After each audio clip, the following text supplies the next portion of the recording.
Most people don't fail because they're stupid, they fail because they're obedient, and nobody ever explains that part to you. You were taught to believe that if you just work harder, stay consistent, and be patient, things will eventually work out. That's the lie, because effort alone has never guaranteed freedom. Obedience does, and obedience only benefits one side. Let me explain something uncomfortable. If society truly wanted you successful, calm, rich, confident, and independent, the system wouldn't look the way it does. You wouldn't feel exhausted all the time. You wouldn't feel behind. You wouldn't feel anxious for no clear reason. You wouldn't feel like everyone else knows something you don't. That feeling you can't explain, that constant low-grade stress, that sense that time is slipping away faster every year, that's not accidental. That's design. And once you see it, you can't unsee it. From the moment you wake up, your attention is harvested, your emotions are poked, your fears are activated, your identity is nudged, not violently, not obviously, subtly, because the most effective control system is the one that convinces you it's helping you. You think you're living freely, but most of your decisions aren't even yours. What you worry about, what you chase, what you're afraid to say out loud, what you think success looks like, all programmed. And before you get defensive, understand this. This isn't an insult, it's a wake-up call.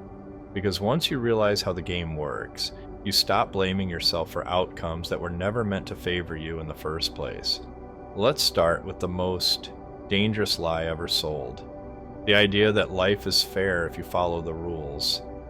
Rules only exist to protect systems, not individuals. Every system needs operators, every system needs compliance. Every system needs people who won't question it too deeply. That's why school trains you to follow instructions, not think strategically. That's why jobs reward reliability more than creativity. That's why most people are busy but not wealthy, stressed but not free, informed but not powerful. You're taught to trade your time for money, then praised for being responsible when you do. But think about it, time is the only thing you can never get back. Yet it's the first thing you're taught to sell. And you sell it cheaply, not because you're dumb, but because nobody showed you another way. Instead, you're given distractions, entertainment to numb you, trends to chase, arguments to argue, opinions to defend. Notice how loud everything is now. Everyone's yelling, everyone's outraged, everyone's exhausted. That's not chaos, that's containment. A distracted population is easy to manage. A tired population doesn't revolt. A confused population doesn't build leverage. And leverage is the one thing they don't want you having, because leverage breaks dependency. Let me tell you a truth most people never hear. The world does not reward effort, it rewards positioning. You can work harder than everyone you know and still lose if you're positioned wrong. You can be disciplined, motivated, consistent, and still stuck if your actions don't compound. And that's the trap. They teach you to grind, not to build, to hustle, not to design, to consume information, not to apply frameworks, so people stay busy forever, mistaking motion for progress. Now here's where it gets uncomfortable. If you're broke, stressed, overweight, anxious, distracted, or stuck, the system benefits, because insecure people buy more, tired people obey more. Distracted people don't ask dangerous questions. Confidence is dangerous to systems that rely on fear. Independent thinkers don't follow scripts. They don't react predictably. They don't panic when headlines scream. So independence is discouraged early. Think about how rare it is for someone to tell you to slow down and think deeply. Everything is urgent. Everything is now. Everything needs your reaction. That's not accidental. Urgency shuts down logic. Emotion speeds up obedience. And once emotion is driving, logic doesn't stand a chance. That's why fear is always the lever. Fear of being behind, fear of missing out, fear of not being enough, fear of losing status, fear of being irrelevant. They don't need to chain you.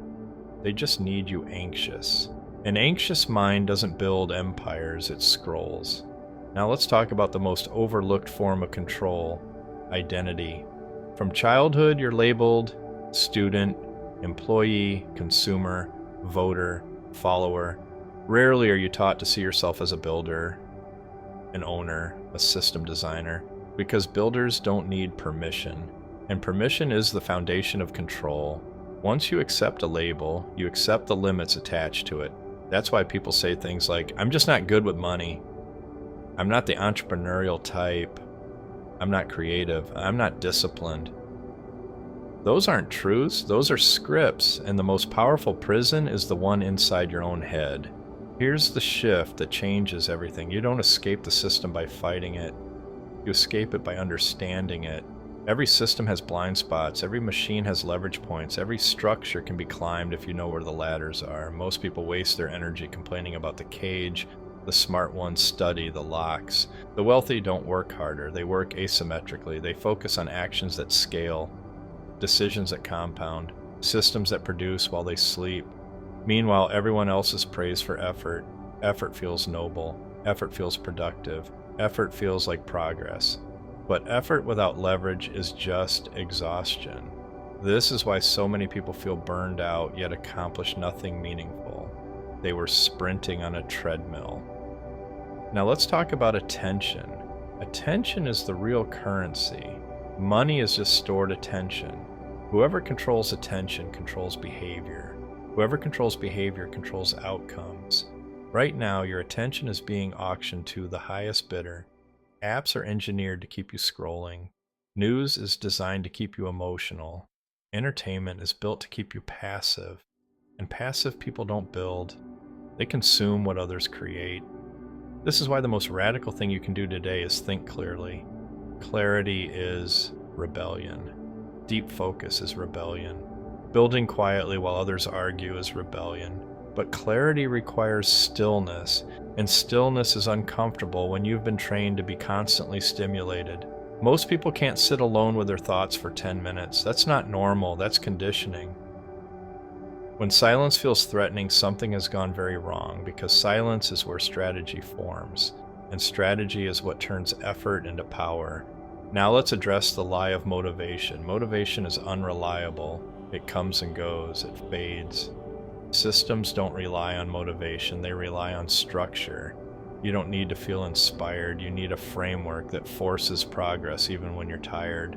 That's how real change happens, not through hype, not through quotes, through boring, repeatable execution. This is where most people fail. They wait to feel ready. Ready never comes. Winners move while uncertain. They build while scared. They adjust while imperfect. Losers wait for confidence. Confidence comes after action, not before. Now, here's the part nobody tells you. Once you start breaking out of the mental script, you'll feel lonely. You'll see through conversations that used to interest you. You'll lose patience for small talk. You'll feel disconnected from people who are comfortable being distracted. That's normal. Growth always isolates before it elevates. You're not meant to think like the crowd and still win against it. But here's the good news. You don't need to dominate the world. You just need to dominate your lane. Focus beats intensity. Consistency beats brilliance.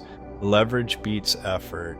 Build something small that compounds. Protect your attention like it's life or death. Reduce noise. Increase depth. Stop reacting. Start designing. Ask better questions. What actions produce results without requiring constant input? What skills stack over time? What systems work while I'm offline? That's how freedom is built. Not overnight. Not through hacks. Through clarity and patience. The irony is this: the moment you stop chasing quick wins and start building long-term leverage, things accelerate, because now you're aligned with reality instead of fighting it. Most people never escape because they never slow down enough to see the pattern. They confuse movement with progress, busyness with value, stress with importance. You don't need to be louder, you need to be sharper. And sharpness comes from understanding how the world actually works, not how you were told it works. If you felt like something was off, like the advice you've been given doesn't match the outcomes you're seeing, you're not crazy. You're waking up. And once you wake up, there's no going back. You stop blaming yourself. You stop chasing approval. You stop playing games designed for you to lose. You start building quietly. And that's when everything changes, not because the world becomes fair, but because you finally understand the rules.